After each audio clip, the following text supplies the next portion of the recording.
Yeah. So, hi everyone.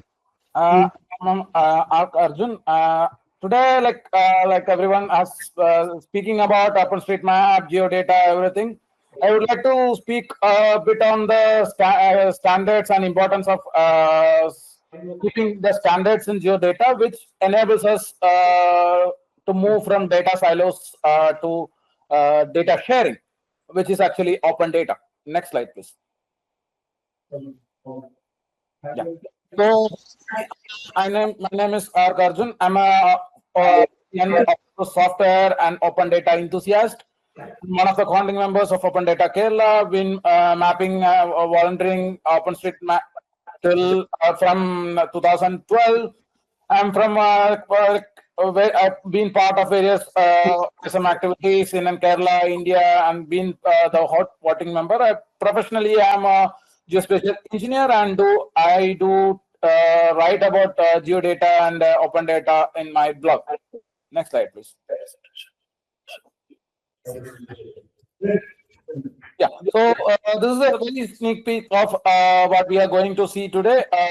Let's walk through what is geodata, then what is OGC standard, why does standard matters, what are the FAIR principles, what are open standards and benefits, and what are our challenges. Next slide, please. So, the standards of ISO standards, the data and information having an implicit or an explicit association with a location related to Earth is Earth data.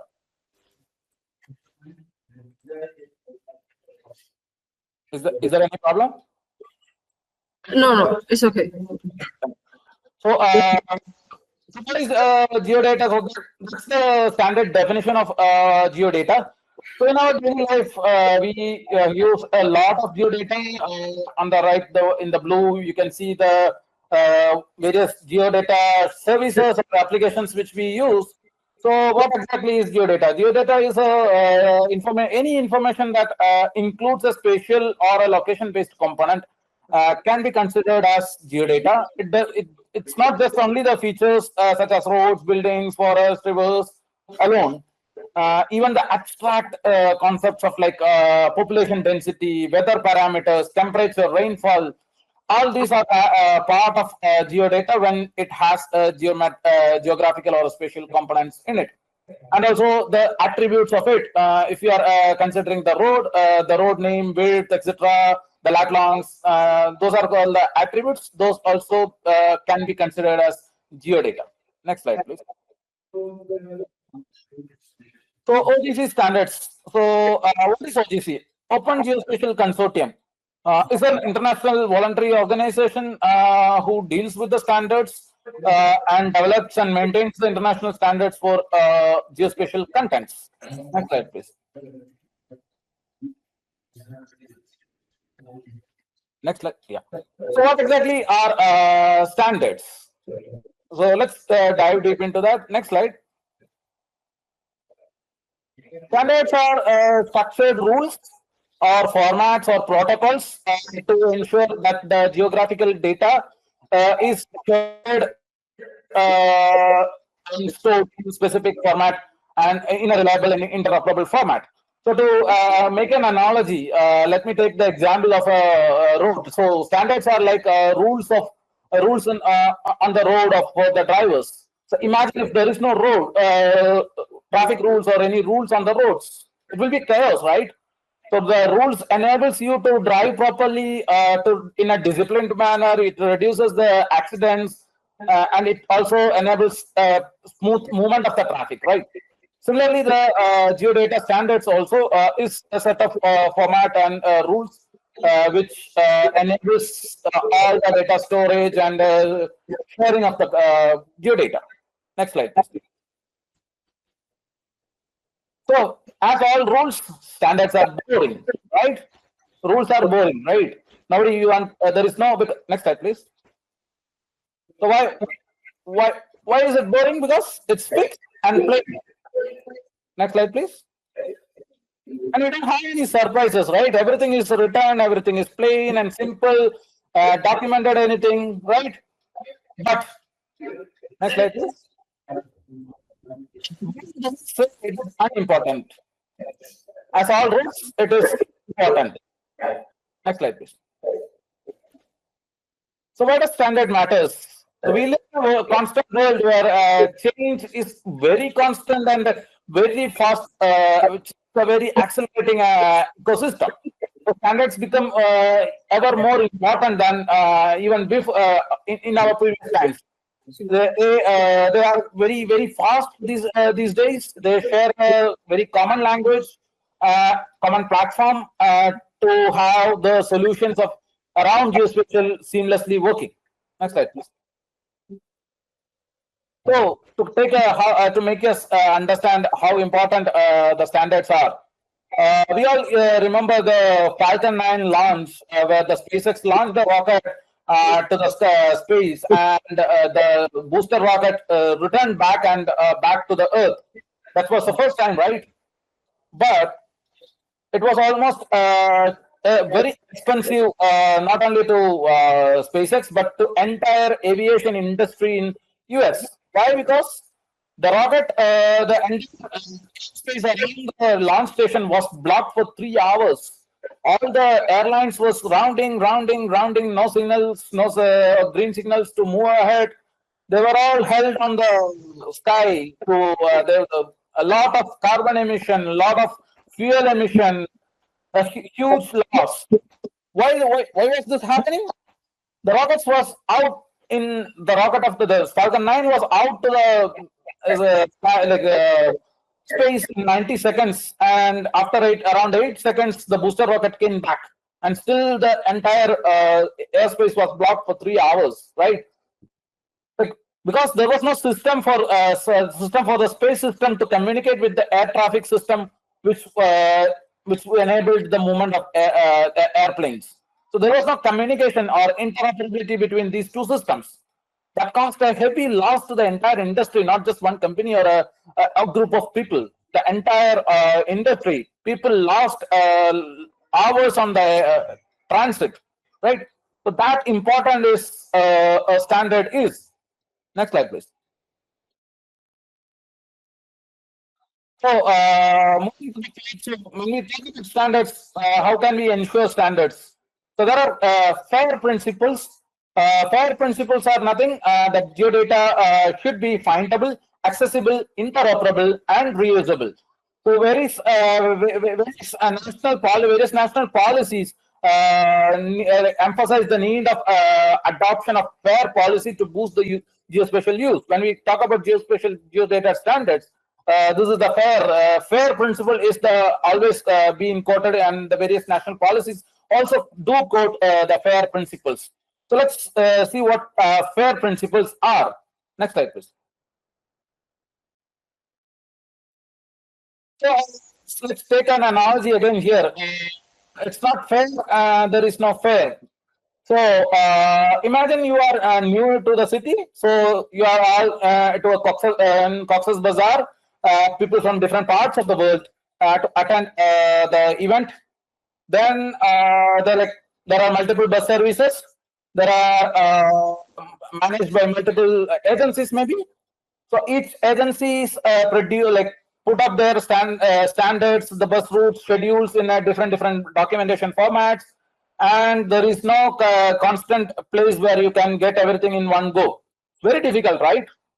You somehow being new to the place or want to plan your travels where nothing is possible. You don't know where the schedules are. You don't know the format here. You don't know where to reach out, right? And somehow even you managed to find one agency office, got the schedule from that, and decoded how they put their schedule, but the service is only half the way. After that, there is another agency running the schedule, and that agency have a different format of schedule. It's again difficult. You took both it will take hours for you to decode it, your travel plans, right? What, where, how, and somehow you figured and you prepared the plan and you succeeded.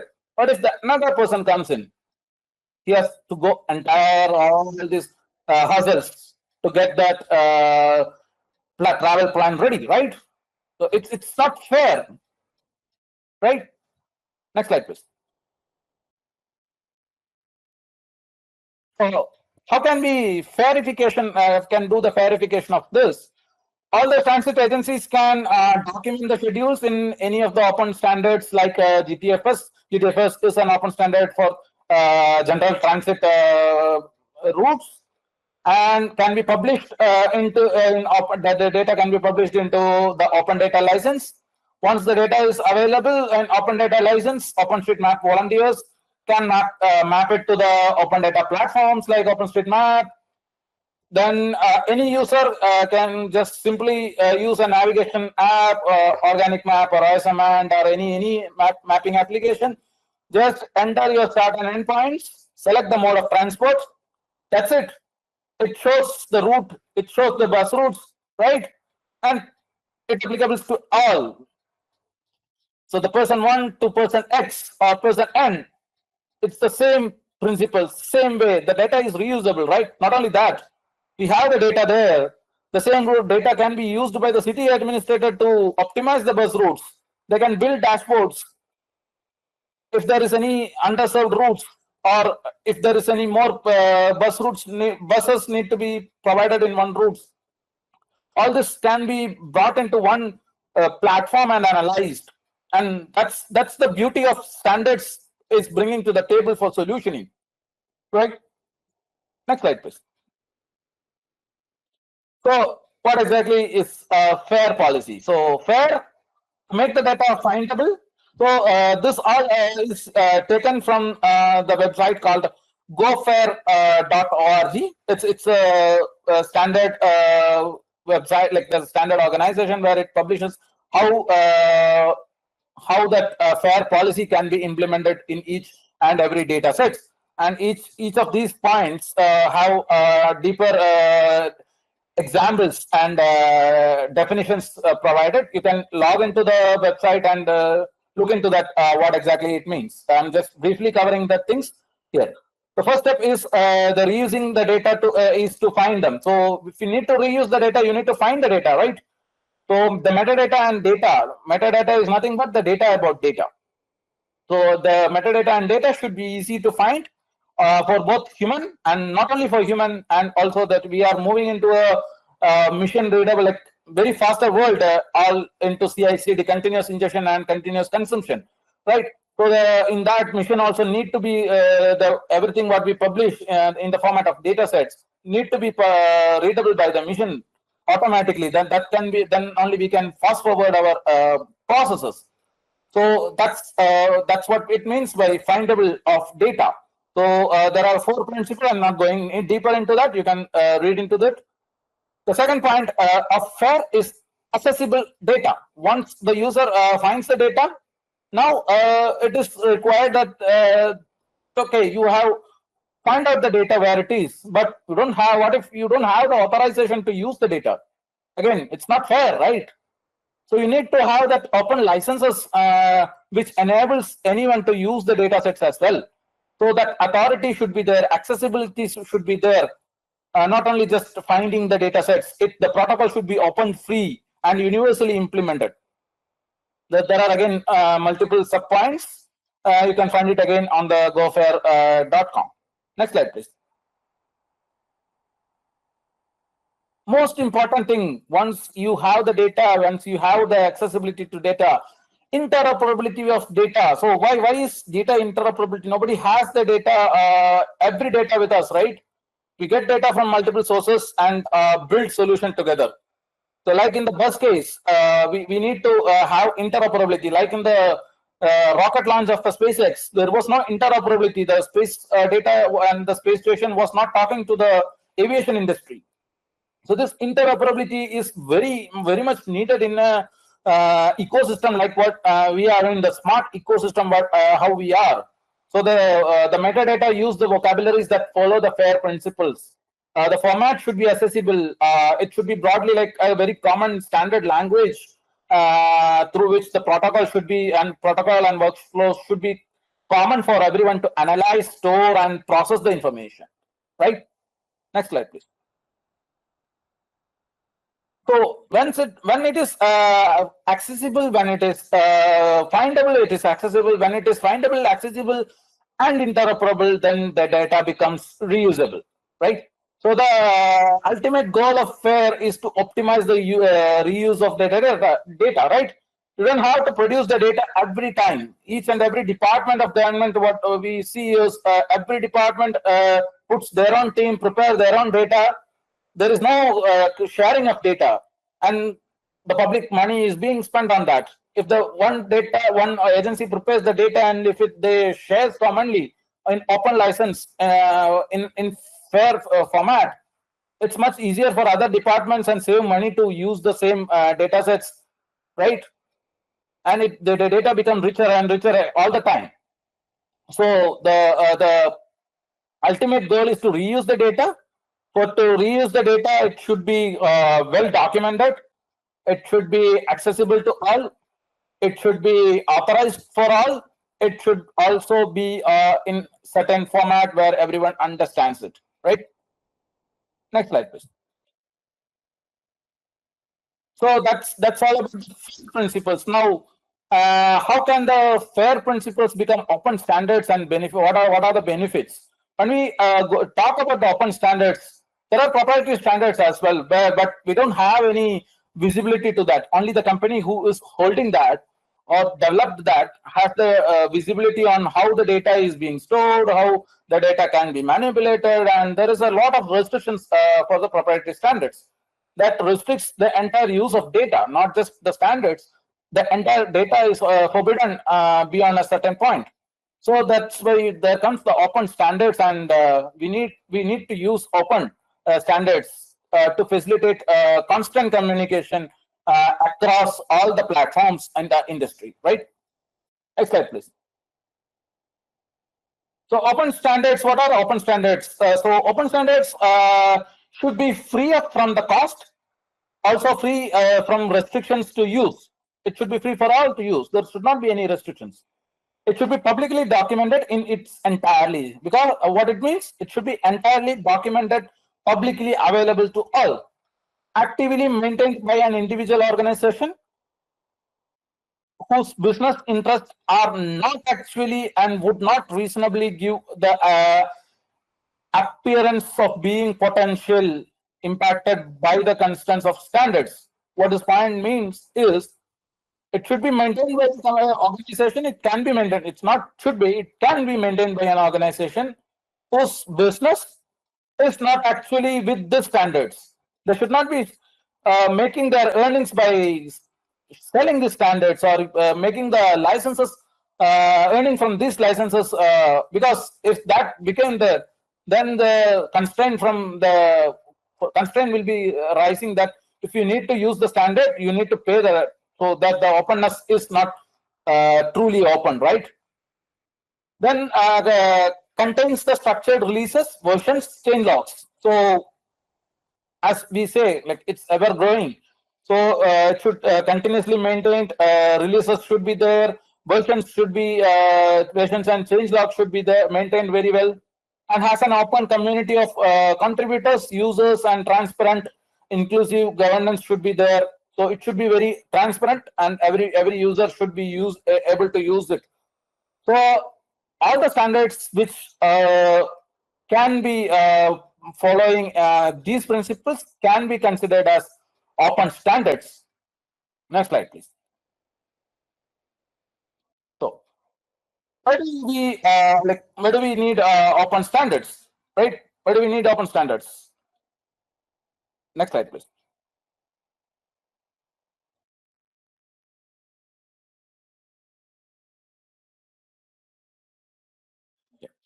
Can we go to the full screen mode? Yes, Arjun, we have to hurry a little bit. Can you hasten the pace? Yeah, I think 2 or 3 slides more. That's it. Okay, thank you. Good. So don't we need to share that? We need to share the data, right? Next slide, please. So do we have all the data to solve the complex problem? No, right? We have an ecosystem. We share data. We don't have alone all the data. we how do we connect and communicate or become smart with our IoT devices? The smart city, how can we envision if we not share the data sets, right? Next slide, please. So the benefits of open standards are we can save money, it propels the success, it accelerates the success, it increases the transparency, it increases the power of collaboration among different organizations and people. Next slide, please. So what are the challenges? The technology is ever changing and growing, so the problems to solve is also growing, right? Next slide, please. The challenges to use the open to standards are the lack of awareness and understanding among the users. The legacy systems and historic systems still follow the older proprietary standard systems. Resistance to change from organizations. Change management cost is high. Lack of enforcement or initiatives from the government or any other organizations. The cultural political barriers to change. Complexity of certain standards. For some for the same purpose, there will be multiple standards. We will be confused to use what standard, right? These are the standards, the challenges which we face for the following the standards. Next slide, please. Yeah. So that's all from my side. If there are any questions, I can answer, or else you can reach out to me via email or social media.